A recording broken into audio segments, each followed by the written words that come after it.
The seas shall roll this year to change the geographical patterns in the world.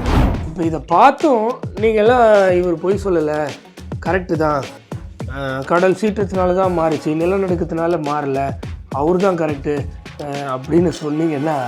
ஆம், அன்பு சகோதரர் doctor பால் தினகரன் அவர்கள் உரைத்த தீர்க்க தரிசனத்தின்படி 2010 ஆண்டு சுமார் 2000 ஆண்டுகளுக்கு முன்னர் இயேசு கிறிஸ்து இஸ்ரேல் தேசத்தில் வாழ்ந்தபோது அவரை சிலுவையில் அறைந்த ஆணிகள் சில கண்டுபிடிக்கப்பட்டது. அந்த கண்டுபிடிச்ச ஆணிக்கு மேஜிக்கல் பவர் இருந்துதான். அவங்க ஜீசஸ் கால் சேனலில் போட்டதை நான் சொல்கிறேன்.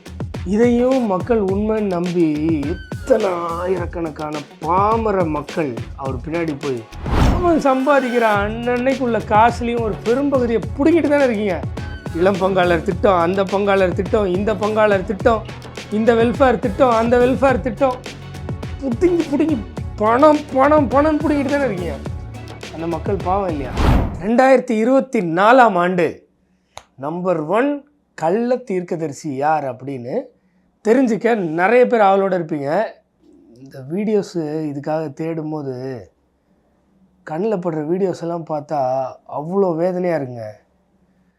பால் தினகரன் அப்படின்ற ஒரு நபர் இந்திய அளவில் இல்லைன்னா ஏன் இந்த உலக அளவில் கூட மக்கள் கண்களை குருடாக்கி பொட்டி பாம்பா அவர் ஆட்டி படைக்கிற அளவுக்கு மக்களை வச்சுருக்காருன்னு உங்களில் நிறைய பேருக்கு தெரியும். அதை எப்படி வருஷக்கணக்காக செஞ்சுருக்காரு அப்படின்றத இந்த வீடியோவில் பார்க்க போகிறோம். இந்த வீடியோ முழுசாக பார்த்து மனசாட்சின்னு ஒன்று இருந்தால் இந்த நபர் பொய் சொல்கிறாரா இல்லையான்னு நீங்கள் கமெண்ட் பண்ணணும். அவர் பின்னாடியாக வேத வாக்காக எடுத்துக்கிட்டு அவரையே தெய்வமாக நம்புகிற மக்களும் இருக்காங்க. அவர் பெரிய தேவனுடைய மனிதன், நம்மள்ட்டெல்லாம் ஆண்டவர் பேச மாட்டார், அவர்கிட்ட தான் பேசுவார் நம்புகிற மக்களும் இருக்காங்க. ஆனால் இந்த வீடியோ பார்த்துட்டு நியாயமாக டிசைட் பண்ணி இன்றைக்கே ஆண்டவருக்கு மதிப்பு கொடுத்து அவருடைய வார்த்தையை கையில் எடுக்கலைன்னா உண்மையாகவே சொல்கிறேன், ஆண்டவர் வருகை சமீபமாக இருக்குது. உங்களுடைய இரத்த பழிக்கு நான் பொறுப்பில்லை. வாங்க வீடியோக்குள்ளே போய் பார்க்கலாம். வேதத்திற்கு எதிரான கிறிஸ்தவர்களை வறுத்து எடுக்க போகிறோம். வாங்க.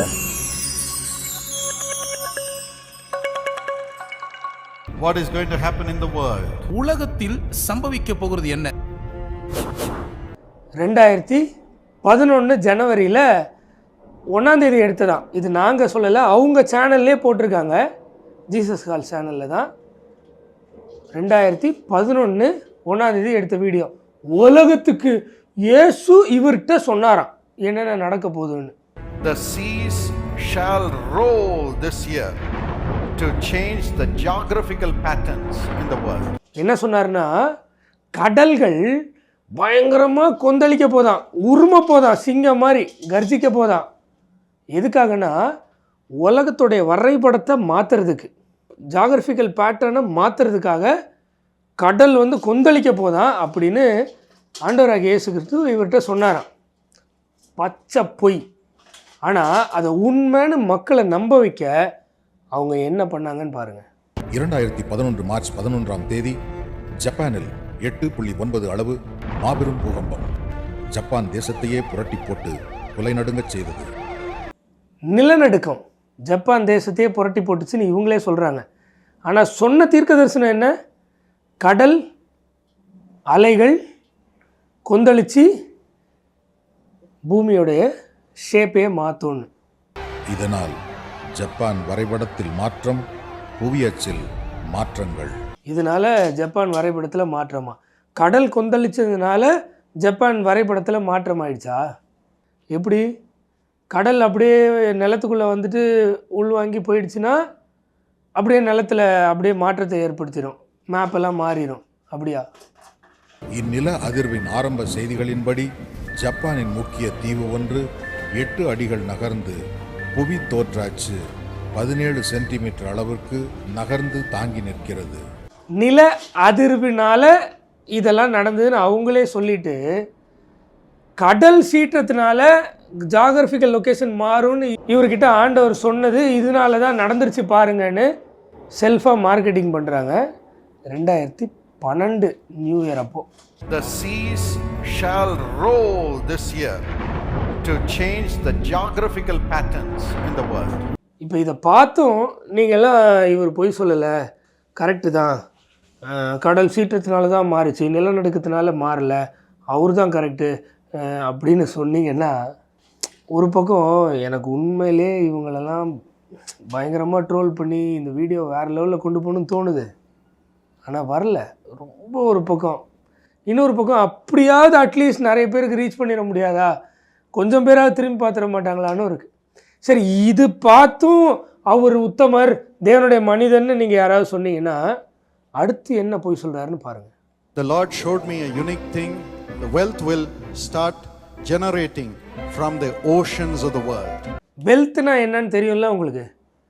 செழிப்பு இல்லைன்னா பணம் கடல்லேருந்து ஜென்ரேட் ஆகுமா. பால் தினகரன் சொன்னது. அதாவது பால் தினகரன் சொல்லலை, அவர்கிட்ட ஆண்டவராகிய இயேசு கிறிஸ்து சொன்னதுன்னு சொல்லி அவர் சொல்கிறது. சரியா? பணம் கொட்டுன்னு கடல்லேருந்து கொட்ட போகுது. சரி, 2010ஆம் ஆண்டு கடல்லேருந்து பணம் கொட்டுச்சா? இல்லை.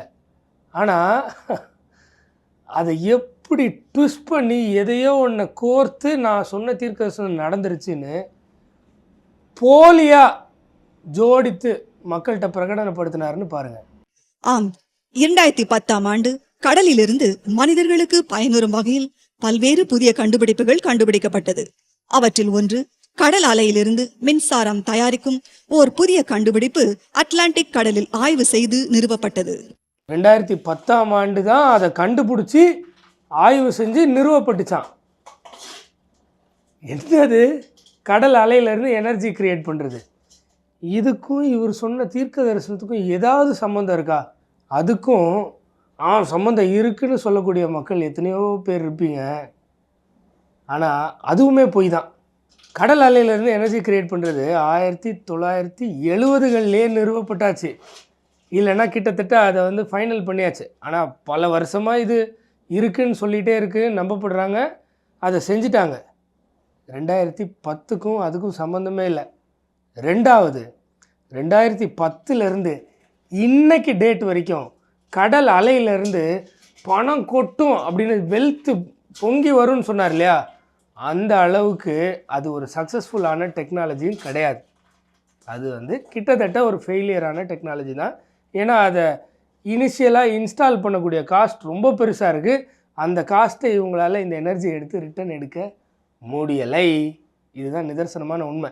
ஆனால் இதை நியாயப்படுத்த எங்கேயோ யாரோ ஏதோ ஒன்று பேசுனதை எடுத்து போடுவாங்க பாருங்கள். We're basically talking about a technology that will be able to harness the enormous amount of mechanical energy in ocean waves and convert that into low-cost, reliable electricity. இப்படி முடியும் அப்படின்னு யாரோ பேட்டி கொடுத்தாரு.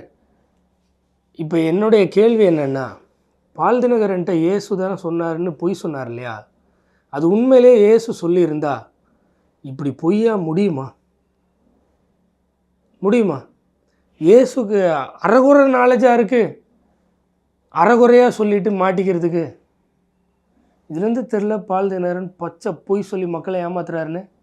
Israel, there will be many archaeological findings which will reveal the existence of Jesus Christ 2000 years ago.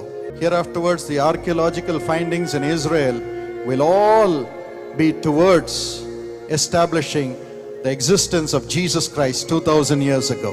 2000 வருஷத்துக்கு முன்னாடி ஆண்டவர் வாழ்ந்தாருன்னு இந்த ஒரு சரித்திரம் பத்தாதா? இதில் அத்தனை அப்போஸ்தலர்கள் உயிரை விட்ட சரித்திரம் பத்தாதா? அதை நம்பி உண்மையிலே இயற்கைக்கு அப்பாற்பட்டு இருதயம் மாறினதுனால தானே இன்னைக்கு வரைக்கும் ரத்த சாட்சியாக மறிச்சிட்டு இருக்காங்க. அதெல்லாம் பத்தாதா? இவர் தோண்டி எடுத்த ஃபேக் நியூஸ் தான் தேவையா? என்ன தீர்க்கதரிசனம் சொன்னார் தெரியும்ல, 2000 வருஷத்துக்கு முன்னாடி ஆண்டவர் மரித்தார்ன்றதுக்கு சாட்சியாக உலகத்தில் உள்ள பொருளெல்லாம் கண்டுபிடிப்பாங்களாம். இதுதான் தீர்க்க தரிசனம். நடந்துச்சா அந்த வருஷம்? இல்லை. ஆனால் பொய்யா நடந்தது எப்படி காட்டுறாங்கன்னு பாருங்கள். ஆம், அன்பு சகோதரர் டாக்டர் பால் தினகரன் அவர்கள் உரைத்த தீர்க்க தரிசனத்தின்படி 2010ஆம் ஆண்டு சுமார் 2000 ஆண்டுகளுக்கு முன்னர் இயேசு கிறிஸ்து இஸ்ரேல் தேசத்தில் வாழ்ந்தபோது அவரை சிலுவையில் அறைந்த ஆணிகள் சில கண்டுபிடிக்கப்பட்டது. ஆணிகள் சில கண்டுபிடிக்கப்பட்டதா?